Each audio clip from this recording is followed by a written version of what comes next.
বাজানের চক্ষু বন্ধ করে মনকে বুঝাও। বাজান তোমার ভিতর থেকে যখন রুটা বের হবে, এখন তাকাইয়া দেখো, বল কেউ দৌড়ায় বাজারে বাঁশ কাটার জন্য, কেউ দৌড়ায় বাজারে ঘরে কাপড় কেনার জন্য, কেউ দৌড়ায় কবর খোদার জন্য, কেউ দৌড়ায় বড়ই পাতা দিয়া গরম পানি খাওয়ার জন্য। আর একদল বলে তাড়াতাড়ি করো, তাড়াতাড়ি করো, বেশিক্ষণ থাকলে ফুইলা ফাইটা পয়সা গন্ধ হয়ে যাবে। এখন তাড়াহুড়া কইরা তোমাকে নামাইয়া নিয়ে যায়। এখন তাকাইয়া দেখো, যেই ঘরের জন্য, যেই সম্পদের জন্য জীবন শেষ করলাম, বাজান সেই ঘরে তোমাকে জায়গা দেয় না। হারামকে হারাম মনে করো নাই, ঘুষকে ঘুষ মনে করো নাই। বাজান যেই সম্পদ তুমি আমার মালিকের হুকুমের বিরুদ্ধাচারণ করলা, রসুলের হুকুমের বিরুদ্ধাচারণ কইরা কামাই করলাম, এত টাকা রাখবা কোথায়? কাপড়ে যে পকেট না। আল্লাহর বান্দারা, পর্দা আলে মা বোনেরা, এখন তাকাইয়া তাকাইয়া মনকে বুঝাও রে মন। আল্লাহ, তোমার গায়ের জামাটা পর্যন্ত কাইটা বের করে ফেলায়, কোমরের টাকা চাবিটা কাইটা নিয়ে যায়। এখন তাকাইয়া দেখো, সাদা 3টা কাপড় দিয়া তোমাকে প্যাঁচ দেয়, মাথার ভিতরে, মাজার ভিতরে, পায়ের ভিতরে বান্ধে। এখন তাকাইয়া দেখো, কেমন একটা প্যাকেট করে ফালাইয়া রাখছে। এখন মনটাকে বুঝারে মন, কই গেল আমার পীরগিরি, কই গেল আমার মুফতিগিরি, কই গেল আমার মুহাদ্দিসগিরি, কই গেল আমার ইমামগিরি, কই গেল আমার মেম্বারগিরি, চেয়ারম্যানগিরি, কই গেল আমার এমপিগিরি, কই গেল আমার টাকার গরম, ক্ষমতার গরম, কই গেল আমার বংশের গরম, কই গেল আমার শিক্ষার গরম, কই গেল আমার সভাপতিগিরি, আমার সেক্রেটারিগিরি। এখন তাকাইয়া দেখো,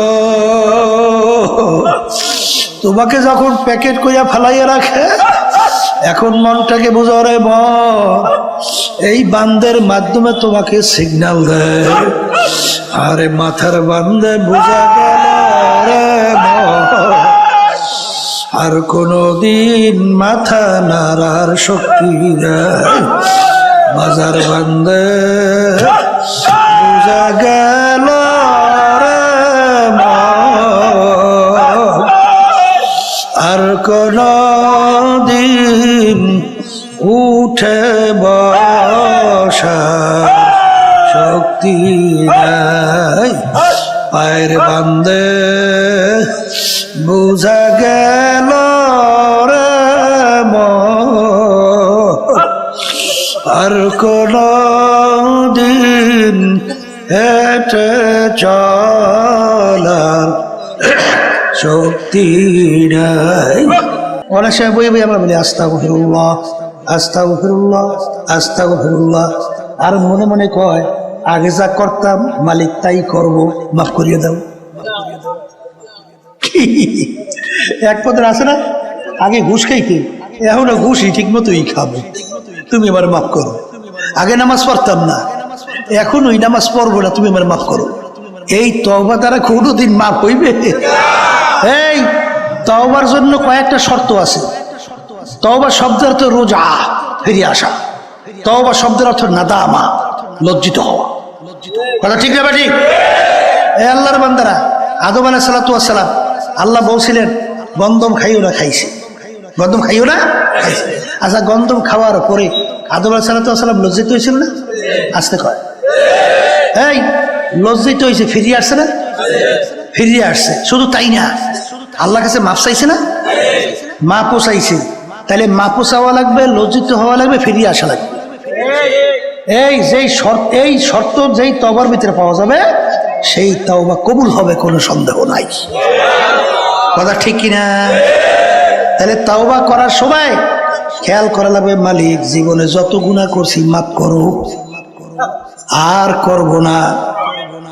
আমি অপরাধ করছি, আমি নিজে লজ্জিত হয়েছি, তুমি দয়া করে আমাকে মাফ করো। এই তওবা করতে দেরি, মালিক মাফ করতে দেরি না। জোরে বলেন কথা ঠিক কিনা? এই দুইটা আমল। 3 নম্বর আমল, মালিকের কাছে বেশি বেশি বলা লাগবে, রব্বুল আলামিন আপনি আমাকে বেহেশত দান করে।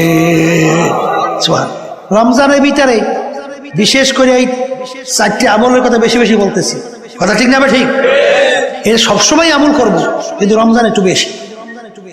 তাহলে আল্লাহ রাব্বুল আলামিনের কাছে বেহেশত চাওয়া লাগবে। তা বেহেশত যখন চাবই, চাইলে কেউ ছোটটা চায়? চাইলে তো বড়টাই চাওয়া লাগে। তাহলে সবচেয়ে বড় বেহেশতের নাম হলো ফেরদাউস। হে আল্লাহ, আপনি আমাকে ফেরদাউস বেহেশত নসিব করে। আল্লাহুম্মা আমিন। আল্লাহ আপনি কবুল করে নেন। আর একটা দোয়া, রব্বুল আলামিন আপনি আমাকে জাহান্নাম থেকে মুক্তি দান করেন। কি থেকে? জাহান্নাম থেকে মুক্তি দান করে। এই আল্লাহর বান্দারা, এই 12 মাসের ভিতরে সবচেয়ে সম্মানিত সরদার মাসের নাম কি মাস? রমজান মাস। কেন হইল জানেন? এই রমজান মাসের ভিতরে আল্লাহ রাব্বুল আলামিন কুরআনুল কারীম নাযিল করছে। সবাই বলেন সুবহানাল্লাহ। আল্লাহ কি বলছেন? শাহরু রমাদানাল্লাযী উনজিলা ফীহিল কুরআন। এই রমজান মাসের ভিতরে আমি কুরআনুল কারীম নাযিল করলাম। তাহলে কুরআনুল কারীমের সম্মানে মাস কি হইল? জোরে কান, জোরে কান। সম্মানিত হইল, ঠিক কি না? এই যেই রাত্রিটা 1000 মাসের চেয়ে উত্তম, এই রাত্রিটা 1000 মাসের চেয়ে উত্তম হইল কেন? ওই রাত্রিতে আল্লাহ রাব্বুল আলামিন কুরআনুল কারীম নাযিল করছে। সবাই বলেন সুবহান। আল্লাহ রাব্বুল আলামিন বলছেন, ইন্না আনজালনাহু ফি লাইলাতিল কদর ওয়া মা আদরাকা মা লাইলাতুল কদর লাইলাতুল কদরি খায়রুম মিন আলফি শাহর তানাজ্জালুল মালাইকাতু ওয়ার রূহ ফিহা বিইজনি রাব্বিহিম মিন কুল্লি আমর সালামুন হিয়া হাত্তা মাতলাইল ফাজর। তাইলে ওই রমজান মাসের ওই রাত্রিতে কুরআনুল কারীম কি হয়েছে না? তাহলে ভালো করে বুঝেন, এই কুরআনুল কারীমের সম্মানে মাস কি হইল? সম্মানিত। বলেন, এই কুরআনুল কারীম নাযিল হওয়ার কারণে রাত্রি কি হইল? সম্মানিত হইল।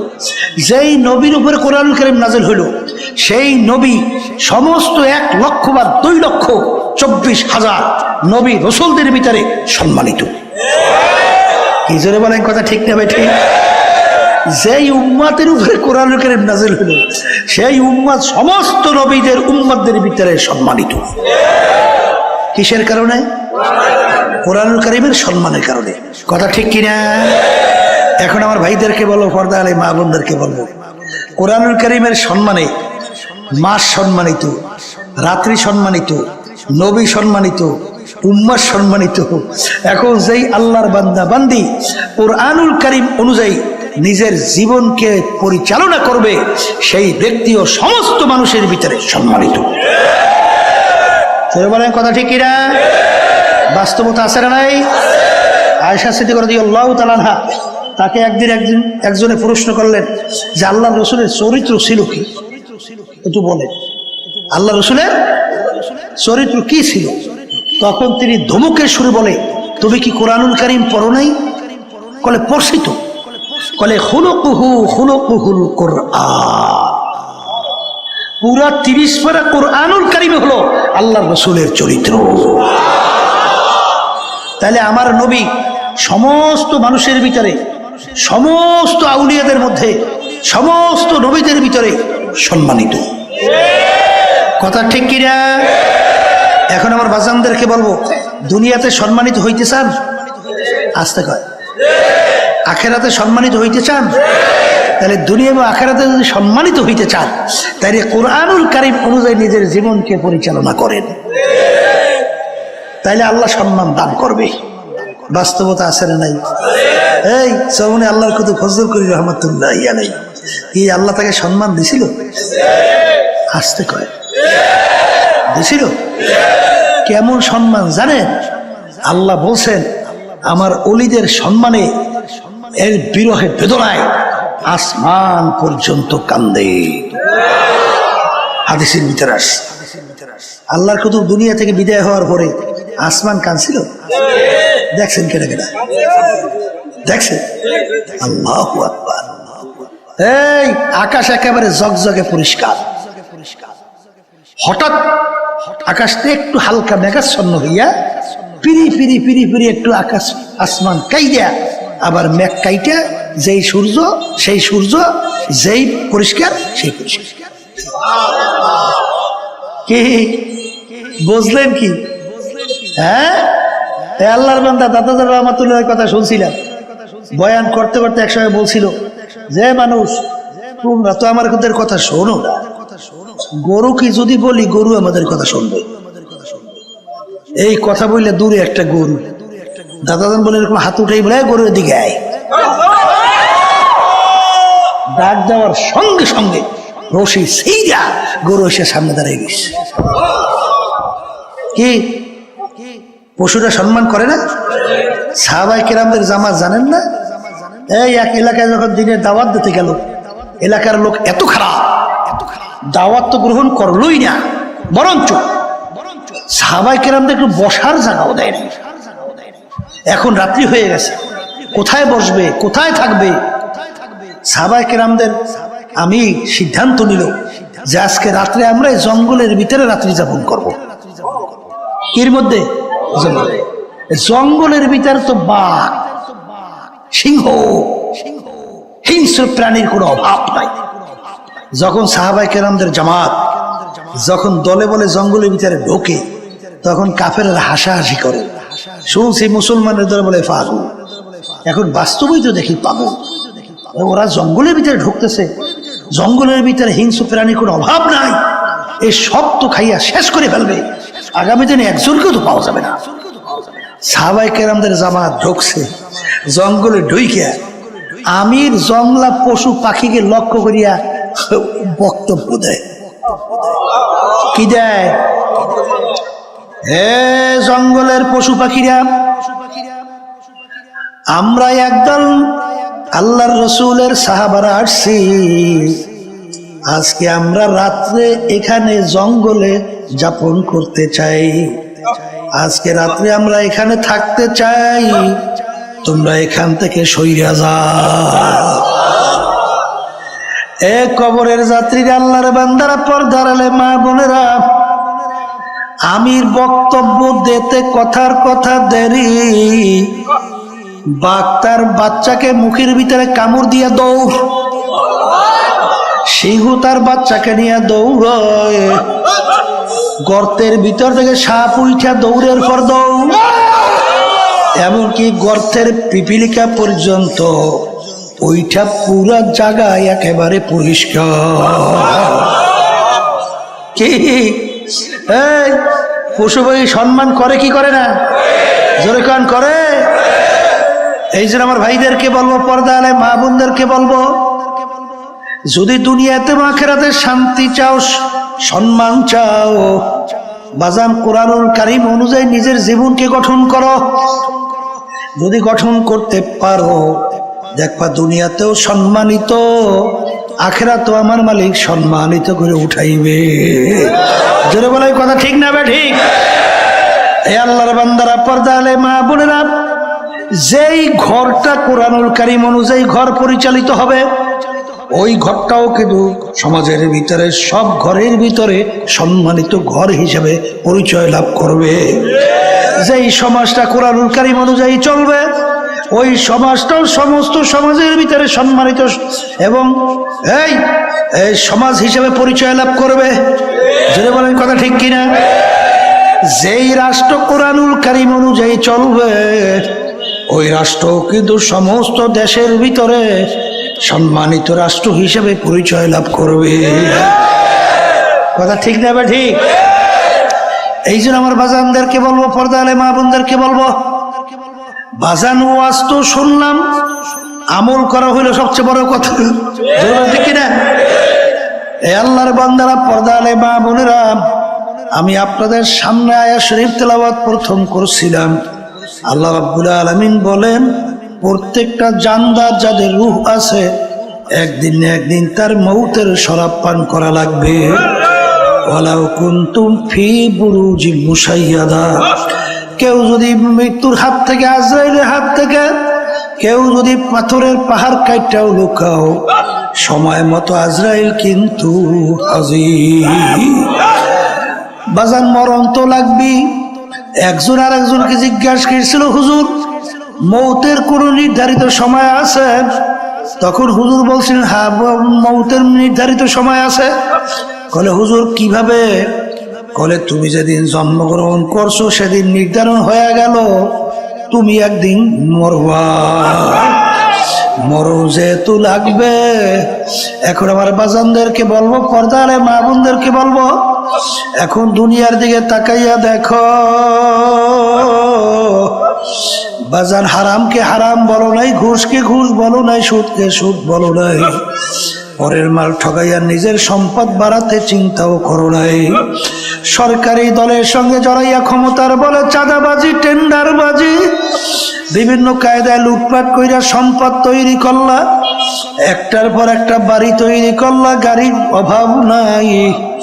বাজানের চক্ষু বন্ধ করে মনকে বুঝাও, বাজান তোমার ভিতর থেকে যখন রুটা বের হবে, এখন তাকাইয়া দেখো। বল কেউ দৌড়ায় বাজারে বাঁশ কাটার জন্য, কেউ দৌড়ায় বাজারে ঘরে কাপড় কেনার জন্য, কেউ দৌড়ায় কবর খোদার জন্য, কেউ দৌড়ায় বড়ই পাতা দিয়া গরম পানি খাওয়ার জন্য। আর একদল বলে তাড়াতাড়ি করো, তাড়াতাড়ি করো, বেশিক্ষণ থাকলে ফুইলা ফাইটা পয়সা গন্ধ হইয়া যাবে। এখন তাড়াহুড়া কইরা তোমাকে নামাইয়া নিয়ে যায়। এখন তাকাইয়া দেখো, যেই ঘরের জন্য, যেই সম্পদের জন্য জীবন শেষ করলাম, বাজান সেই ঘরে তোমাকে জায়গা দেয় না। হারামকে হারাম মনে করো নাই, ঘুষকে ঘুষ মনে করো নাই। বাজান যেই সম্পদ তুমি আমার মালিকের হুকুমের বিরুদ্ধাচারণ করলা, রসুলের হুকুমের বিরুদ্ধাচারণ কইরা কামাই করলাম, এত টাকা রাখবা কোথায়? কাপড় যে পকেট না। আল্লাহর বান্দারা, পর্দালে মা বোনেরা, এখন তাকাইয়া তাকাইয়া মনকে বুঝাও রে মন। আল্লাহ তোমার গায়ের জামাটা পর্যন্ত কাইটা বের করে ফেলায়, কোমরের টাকা চাবিটা কাইটা নিয়ে যায়। এখন তাকাইয়া দেখো, সাদা তিনটা কাপড় দিয়া তোমাকে প্যাঁচ দেয়, মাথার ভিতরে, মাজার ভিতরে, পায়ের ভিতরে বান্ধে। এখন তাকাইয়া দেখো কেমন একটা প্যাকেট করে ফালাইয়া রাখছে। এখন মনটাকে বুঝারে, কই গেল আমার পীরগিরি, কই গেল আমার মুফতিগিরি, কই গেল আমার মুহাদ্দিসগিরি, কই গেল আমার ইমামগিরি, কই গেল আমার মেম্বারগিরি, চেয়ারম্যানগিরি, কই গেল আমার এমপিগিরি, কই গেল আমার টাকার গরম, ক্ষমতার গরম, কই গেল আমার বংশের গরম, কই গেল আমার শিক্ষার গরম, কই গেল আমার সভাপতিগিরি, আমার সেক্রেটারিগিরি। এখন তাকাইয়া দেখো, তোমাকে যখন প্যাকেট কইরা ফালাইয়া রাখে, এখন মনটাকে বুঝাও রে মন, এই বান্দের মাধ্যমে তোমাকে সিগন্যাল দেয়। আরে মাথার বান্দে বুঝা গেল রে মন, আর কোনদিন মাথা নাড়ার শক্তি দেয়। বাজার বান্দে বুঝা গেল রে মন, আর কোনদিন উঠে বসা শক্তি নাই। পায়ের বান্দে বুঝা গেল রে মন, আর কোনদিন হেঁটে চলার শক্তি নাই। এ কবরের যাত্রী এখন তাকাইয়া দেখো, তোমাকে নিয়ে কবরের ভিতরে রাখলো। এখন বাজান কবরের রাইখা বাঁশের ছাউনি শুরু হয়ে গেল। এরপর বাজান কেলার বরফ দেওয়া শুরু হয়ে গেল। এখন মাটির উপরে মাটি, এখন আর কেউ কবরে নাই। এখন নাফরমান ডাক দিকে তাকাইয়া দেখে মাটি, বামে দেখে মাটি, নিচে মাটির বিছানা, উপরেতে চাপা মাটি, ভাইগা যাইতে পারবা না।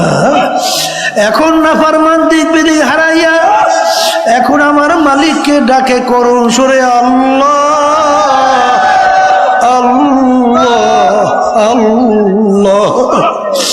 আমার মালিক ডাক দিয়ে হলে মো খারাপ, দুনিয়ার ভিতরে তোদেরকে পাঠাইছিলাম আমার ইবাদতের জন্য। ফজরের সময় মুয়াজ্জিন আমার পক্ষ থেকে তোকে যখন দাওয়াত জানাইলো, আসসালাতু খায়রুম মিনাল নাওম, ঘুম হইতে নামাজ ভালো। আমি তোর বিচার চাইয়া চাইয়া দেখি, তুই ল্যাপ কম্বল মুড়া দিয়া নাক চাইনে ঘুমাও। তুই আমার হুকুম পালন করার জন্য তুই মসজিদে নামাজে যাও না। তোকে আমি ফজরে নামাজে পাই নাই, তোকে আমি জহুরে ডাকলাম পাই নাই, আসরে ডাকলাম পাই নাই, মাগরিবে ডাকলাম তোকে আমি পাই নাই, এশায় ডাকলাম পাই নাই, রমজানের রোজা রাখার জন্য বলছি রাখো নাই, পর্দা করার জন্য বলছি পর্দা করো নাই, ধনী হইলে হজ জাকাত আদায় করার জন্য বলছি হজ জাকাত তুই আদায় করো নাই, সুন্নাত তরিকার উপরে চলতে বলছি চলো নাই, হারাম থেকে বাঁচার জন্য বলছি বাঁচো নাই। এই নাফরমান স্বাধীনতা পাইয়া পরীক্ষার হলের ভিতরে যা মনে করে তা করছো, আমি তোকে পরীক্ষার হলে কিছু বলি নাই। এখন তুই কবরে আসছ, এখন তুই শত শত বছর তুই আমাকে ডাকবি। দুনিয়ায় যেরকম তুই আমাকে ভুইলা গেছিলি, এইভাবে আমিও তোকে ভুইলা গেলাম। তুই আমাকে শত শত বছর ডাকবি, একবারও আর তোর ডাকে আমি সাড়া দিব না। আমার মালিক ডাক দিয়ে বলো, কবরের মাটি, নাফরমান আমার সমস্ত নেয়ামত ভোগ করে আমার হুকুম মানে নাই। আমার দেওয়া নেয়ামত চক্ষু দিয়া দেখছে, কত অন্ধ মানুষ তোমার আমার সামনে হাত পাতে, হাত পাইতে কান্দর সুরাতে বলে, হুজুর আমাকে একটা পয়সা দেন, চাউল কিনবো, ভাত পাক কইরা খাবো। বাজার যার চক্ষু নাই তার দুনিয়াটাই বৃথা। তোমাকে আমাকে আমার মালিক নেয়ামত চক্ষু দান করলো, আমার মালিকের নেয়ামত চক্ষু দিয়া তুমি আর আমি দেখলাম। কত বোবা মানুষ কথা বলতে পারে না। বাজান আল্লাহু আকবার আল্লাহু আকবার। কত বোবা মানুষ তোমার আমার সামনে আউ আউ করিয়া চিল্লায়। বাজান কালকেও এক বোবা স্টেজের ভিতরে বাম পাশে বসা আউ আউ করিয়া চিল্লায়। বাজান আমার মালিক তোমাকে আমাকে কথা বলার শক্তি দান করলো, তুমি আর আমি কথা বলি। আর ওর বুকের ভিতরে কত ব্যথা, ওর মনের ভাব প্রকাশ করতে পারে না। তোমাকে আমাকে আমার মালিক নেয়ামত কথা বলার শক্তি দান করলেন। বাজান কত মানুষ, কত বড় লোক অনেক সময় আমাদের কাছে সন্তানদেরকে নিয়ে আসে। বাজান ছেলের চেহারা দেখতে ফুটফুটে, ওদিকে বাপের চোখ দিয়া বাইয়া বাইয়া টপ টপ কইরা পানি পড়ে, আর কান্দে আর বলে, হুজুর আমার বাচ্চাটার জন্য একটু দোয়া করেন। হুজুর মালিক ওকে প্রতিবন্ধী বানাইছে। হুজুর ভালো বন্ধু কিছু বোঝে না। আমার মাওলা তোমাকে আমাকে এত সুন্দর ব্রেন দান করলো, এই ব্রেন দিয়ে তুমি আমি পড়াশোনা করলাম, আজকে বড় বড় সাহেব হইলাম। এই ব্রেন দিয়ে আজকে ব্যবসা বাণিজ্য কইরা অনেক সম্পদের মালিক হইলাম। এই ব্রেন নেয়ামত কে দান করলো?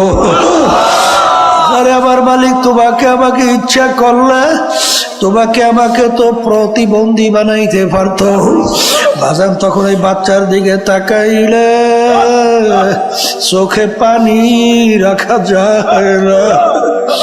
আমার মালিক, তুমি তো ইচ্ছা করলে আমাকে প্রতিবন্ধী বানাইতে পারতা। এই নেয়ামত দান করলো আমার মালিক তোমাকে আমাকে। কবরের যাত্রীরা, আমার মাওলার কত বড় মায়া, কত বড় দয়া। কবি এক কথায় বোঝাতে চাইয়া বলছিলেন, আদমিয়া দাদাইবা সব মুসলমান করদাই, আয় খুদা করবা সওয়াব ইহসাব আর ইহসা করদাই। বাজার আমার মালিকের তোমার আমার উপরে কত মায়া, কত দয়া। বাজার আমি তুমি মালিকের কাছে কেউ দরখাস্ত করি নাই। হে আমার মাওলা, দয়া মায়া করে তুমি আমার রুহুকে মুসলমানের ঘরে দান করো, এরকম দরখাস্ত আমি মালিকের কাছে তুমি আর আমি কেউ করি নাই। আমার মালিক ইচ্ছা করলে তোমার আমার রুহুকে একটা হিন্দুর ঘরে ঢুকাইতে পারতো কি পারতো না? একটা খ্রিস্টানের ঘরের ভিতরে পারতো কি পারতো না? অন্য বিজাতিদের ঘরে দিতে পারতো কি পারতো না? তখন তুমি আর আমি একজন হিন্দুর বাচ্চা হইয়া দুনিয়া জন্ম হইয়া যাইতাম।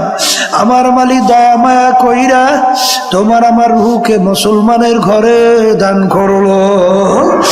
আজকে তুমি আর আমি পরিচয় দিই, আমি আব্দুল করিম, আমি রেজাউল করিম। আরে আজকে মুসলমানের ঘরে জন্মগ্রহণ কইরা কিয়ামতের ময়দানে খোদা না খাস্তা যদি জাহান্নামের শিকাল হাতে লাগে,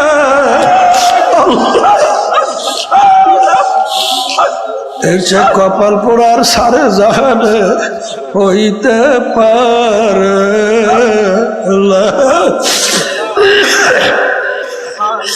আমার মাওলা ডাক দিয়ে বলে, নেমো খারাপ।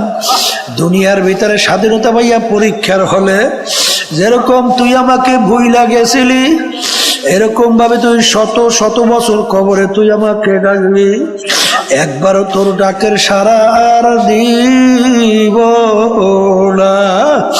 আমার মালিক ডাক দেব, কবরের মাটি নাফরমান আমার সমস্ত নেয়ামত ভোগ করে আমার হুকুম মানে নাই। ও কবরের মাটি দুই পাশ থেকে এমন ভাবে চাপ মারো, এক পাঁজরের হাড্ডি অন্য পাঁজরের মধ্যে মিশাইয়া দাও, আমার কাছে কোনো খাতির হবে না। এই যে আমার বাজানদেরকে বলবো, পর্দালে মা বোনদেরকে বলবো, আমার আব্বাজান রহমাতুল্লাহি আলাইহি বলতেন ফেরাই, বাজান যেই মামলার তদবির নাই ওই মামলারও কিন্তু খালাস নাই।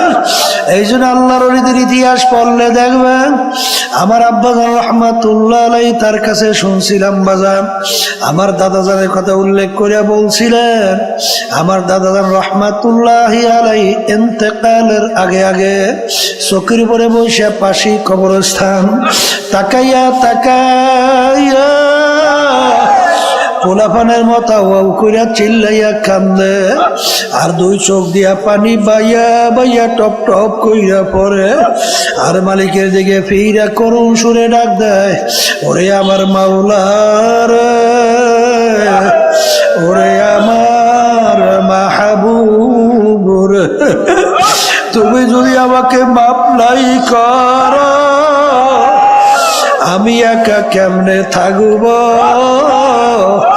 ওই অন্ধকার কবরে। কবরের যাত্রীরা, যেই কবর তোমার আমার জন্য অপেক্ষা করতেছে, ওই কবর তো বাতি নাই, ওই কবর তো সাথী নাই, ওই কবর তো বিছানাও নাই, বালিশও নাই। এই যে আমার বাজানদেরকে বলবো, পর্দালে মামুনদেরকে বলবো, বাজান কার কখন কোন সময় ডাক আসে তোমারও জানা নাই, আমারও কিন্তু জানা নাই। বাজান ওলামায়ে কেরাম তোমাদের পিছনে এত কেন চিল্লায়? অনেক সময় তোমাদের পা পর্যন্ত ধরে কেন? আমার আব্বাজান রহমাতুল্লাহ একটা উদাহরণ দিয়ে বলতেন, বাজান একটা 2-2.5 বছরের বাচ্চা পেয়ালা নিয়ে পানির ঘাটলায় যাইয়া পানি নিয়ে খেলা করে। বাজান পানির খেলা পাইয়া বাচ্চা খটখট করে হাসে, ঘাটলায় আর কোনো লোক নাই। একটা বাজান বুঝদার মানুষ যখন ঘাটলার পাশ থেকে রওনা করে, যখন দেখবে একটা বাচ্চা একা পানির ঘাটলায় খেলা করে খটখট করে হাসে, ওই বুঝদার জিব্বা কামড় দিয়া দৌড় দেয়, যাইয়া বাচ্চাকে ধরে। বাচ্চার যখন পানির খেলার মজা ছুইটা যায়, বাজান জোরে চিল্লায়, তাকে লাথি মারে, কামড় দেয়। বাজান যত চিল্লায়, যত কামড় দেয়, যত লাইথায়, ওই বুঝদার কিন্তু তাকে ছাইরা দেয় না, বরঞ্চ বুঝদার ডাক দিয়ে বলে, বাচ্চা রে বাজান তুমি তো বোঝো না।